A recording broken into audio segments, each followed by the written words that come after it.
Good morning प्यारे साथियों, स्वागत है आप सभी का डिप्लोमा ऑनलाइन क्लासेस की करंट अफेयर्स की इस क्लास में। प्यारे साथियों, करंट अफेयर्स की इस क्लास में हम लोग रोज़ाना जो है 10 क्वेश्चन करते हैं और उनसे संबंधित इंपॉर्टेंट फैक्ट भी मैं आपको बताता हूं।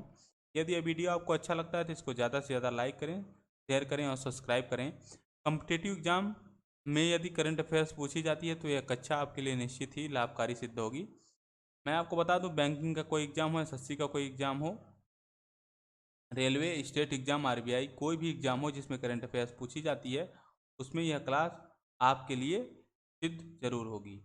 प्यारे साथियों, आज के पहले क्वेश्चन की तरफ हम बढ़ते हैं। हमारा आज का पहला क्वेश्चन है, वर्ल्ड या विश्व यूएफओ दिवस कब मनाया जाता है?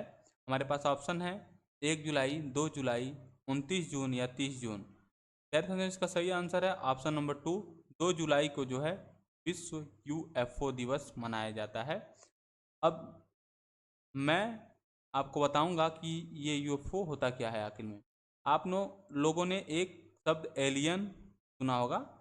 एलियन कोई भी अज्ञात जो उड़ाने हैं यदि हमारे एरिया में देखी जाती हैं, उसी की जागरूकता को बढ़ाने के लिए हम लोग यूएफओ दिवस मनाते हैं। कल हमने 1 जुलाई को राष्ट्रीय डॉक्टर दिवस, उसके साथ साथ राष्ट्रीय जीएसटी दिवस, चार्टर्ड अकाउंटेंट, ये 3 दिवस मनाए थे। दिवस को हम 3 फॉर्म में मनाते हैं, अंतर्राष्ट्रीय, विश्व और राष्ट्रीय। इसको आप लोग याद रखिएगा। चलिए अपने दूसरे क्वेश्चन की तरफ चलते हैं। हमारा दूसरा क्वेश्चन है, हाल ही में दुनिया के सबसे बड़े इनोवेशन कैंपस टी हब 2.0 का उद्घाटन कहाँ किया गया? हमारे पास ऑप्शन है नई दिल्ली, हैदराबाद, पुणे या फिर भोपाल। इसका सही आंसर है ऑप्शन नंबर 2, हैदराबाद में दुनिया के सबसे बड़े इनोवेशन कैंपस टी हब 2.0 का उद्घाटन किया गया। के बारे में हम कुछ देख लेते हैं। इसका जो उद्घाटन है वो तेलंगाना के मुख्यमंत्री जी ने किया है और यह हैदराबाद के रायदुर्ग में बनाया जा रहा है। अब बात आई है हैदराबाद की प्यारे साथियों, तो हैदराबाद के बारे में कुछ देख लेते हैं। देखिए, हैदराबाद जो है वो तेलंगाना में स्थित है, ठीक है।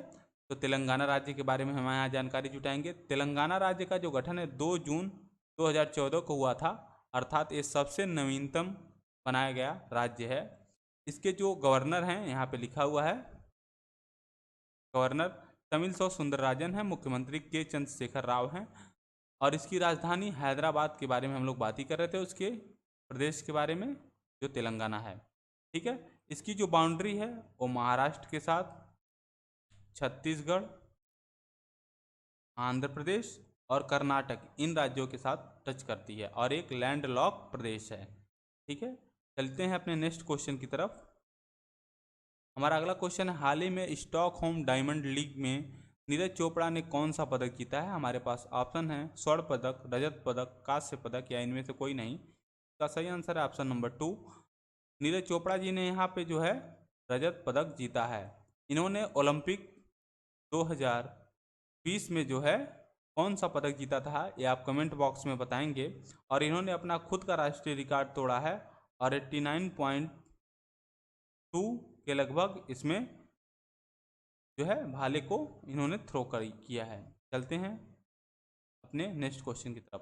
हमारा चौथा क्वेश्चन है, हाल ही में कॉमनवेल्थ नेशन में कौन सा देश शामिल हो गया है? हमारे पास ऑप्शन है, ऑप्शन 1 टोगो, 2 गरबना, तीसरा है 1 और 2 दोनों या चौथा इनमें से कोई नहीं।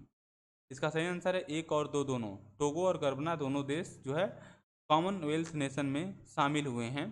कॉमनवेल्थ नेशन का सबसे पहले अनुमान ये लगाया जाता था कि यह जो है जिन पे अंग्रेजों द्वारा सत्ता स्थापित की गई थी वो देश ही इनमें आते हैं, लेकिन ऐसा कोई नहीं है। इन दोनों देशों पर अंग्रेजों ने कभी भी अपना शासन नहीं चलाया था। चलिए टोगो के बारे में आज हम लोग जानकारी देते हैं। ये देखिए मैप में है टोगो, इसकी कैपिटल है लोमे, ठीक है। इसके बारे में यहाँ सारी जानकारी दी गई है, इसको आप नोट डाउन कर सकते हैं। चलते हैं अपने नेक्स्ट क्वेश्चन की तरफ।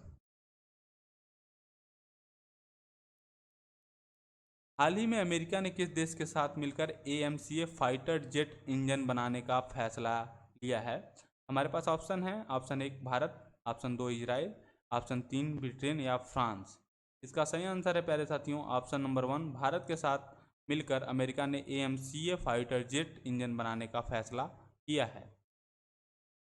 चलते हैं अपने अगले क्वेश्चन की तरफ।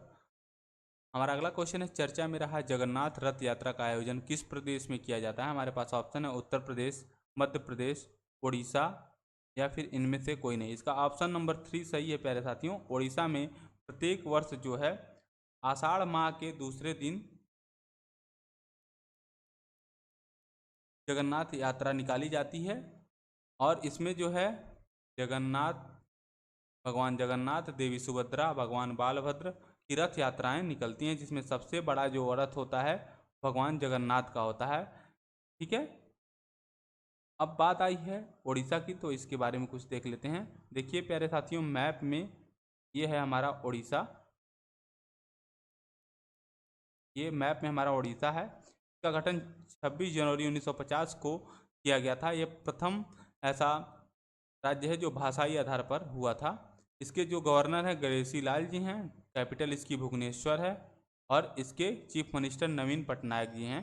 नवीन पटनायक जी एक फुटबॉल खिलाड़ी भी हैं। इसकी जो बाउंड्री है वो छत्तीसगढ़ के साथ झारखंड, वेस्ट बंगाल, ठीक, आंध्र प्रदेश, इन राज्यों के साथ टच होती है। चलते हैं अपने अगले क्वेश्चन की तरफ। हमारा 7वां क्वेश्चन है, इजराइल के नए राष्ट्रपति कौन बने हैं। हमारे पास ऑप्शन है एर लिपिड, इमैनुअल मैक्रोन, जो आइडेन या में से कोई नहीं। इसका सही आंसर है प्यारे साथियों एर लिपिड। अब बात आई है इजराइल की, तो इजराइल के बारे में कुछ देख लेते हैं। ये मैप में प्यारे साथियों इजराइल है और इसकी कैपिटल है जेरूसलम, इसको आप याद रखिएगा। इसकी करेंसी है इजराइल शेकेल। ठीक है, इसके बारे में और जानकारी यहाँ पे नोट की हुई है, आप वीडियो को पॉज करके इसको नोट डाउन कर सकते हैं। हमारा अगला क्वेश्चन है, ease of doing business report कौन जारी करता है। हमारे पास ऑप्शन है उद्योग संवर्धन और आंतरिक व्यापार विभाग, नीति आयोग या वित्त मंत्रालय या इनमें से कोई नहीं। हमारा सही आंसर है ऑप्शन नंबर 1 उद्योग संवर्धन और आंतरिक व्यापार विभाग। इसके बारे में हम लोग कुछ जानकारी और देख लेते हैं। यह जो है 4 श्रेणियों में top achievers, aspire, imagining business ecosystem, इन 4 श्रेणियों में जारी किया जाता है और इसे DPIIT जैसा मैंने आपको बताया उसके द्वारा जारी किया जाता है। इसकी स्थापना 1995 में की गई थी। अब चलते हैं अपने नेक्स्ट क्वेश्चन की तरफ और अगला क्वेश्चन है क्वेश्चन नंबर 9। भारत की पहली mRNA आधारित वैक्सीन किस संस्था द्वारा विकसित की गई है। हमारे पास ऑप्शन है Gennova, M pharma, Bharat biotech, serum institute of India, इनमें से कोई नहीं। इसका सही आंसर है जिनोवा एम फार्मा द्वारा भारत की पहली mRNA आधारित वैक्सीन विकसित की गई है। इन दोनों ने कौन सी वैक्सीन बनाई है इसके बारे में आप कमेंट बॉक्स में लिखेंगे। हमारा अगला क्वेश्चन है, निम्नलिखित में से किसने मिस इंडिया वर्ल्ड वाइड 2022 का खिताब जीता है। हमारे पास ऑप्शन है वैदेही डोंगर, रोशनी रजाक, खुशी पटेल, श्रुति माने। इसका सही आंसर ऑप्शन नंबर 3 खुशी पटेल ने इसका जो है मिस इंडिया वर्ल्ड वाइड 2022 का खिताब जीत लिया है। इसके बारे में कुछ और चीज़ जानकारी हम देख लेते हैं। मिस वर्ल्ड इस बार की हैं कैरोलिना पैलोड, मिस यूनिवर्स हमारी ही देश की हैं Harnaaz Sandhu, Miss India Manasa Varanasi, Miss India worldwide मैंने आपको बताया खुशी पटेल। भारत की पहली मिस वर्ल्ड रीता फारिया थी, 1966 में बनी थी और भारत की पहली मिस यूनिवर्स सुष्मिता सेन जी थी। इसको आप नोट डाउन करिएगा। वीडियो में यदि कोई भी आप को दिक्कत आ रही है इसको आप कमेंट बॉक्स में बताइए, हम उसमें ज़रूर सुधार करेंगे। ठीक है प्यारे साथियों, थैंक यू।